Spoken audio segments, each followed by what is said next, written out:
आणि आता एक महत्त्वाची बातमी नाशिकातून समोर येते। नाशिकमधील बागेश्वर बाबाचा कार्यक्रम रद्द करण्याची मागणी अन्नीसने केली आहे।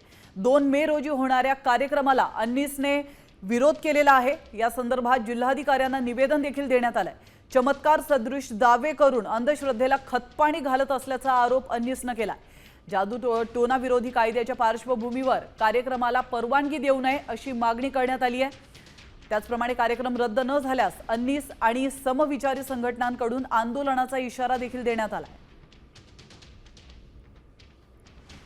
धीरेंद्र शास्त्री उर्फ बागेश्वर धाम बाबा हे भोंदू बाबा आहेत। ते वादग्रस्त व्यक्तिमत्व आहेत, कारण ते चमत्काराचा दावा करून जादूटोना विरोधी कायद्याचं उल्लंघन करत आहेत। हे हिंदी भाषिक लोक महाराष्ट्रात येऊन या महाराष्ट्राचा जादूटोना विरोधी कायद्याचं उल्लंघन करतात, म्हणून त्याच्यावर गुन्हा दाखल व्हावा अशी मागणी आम्ही केलेली आहे।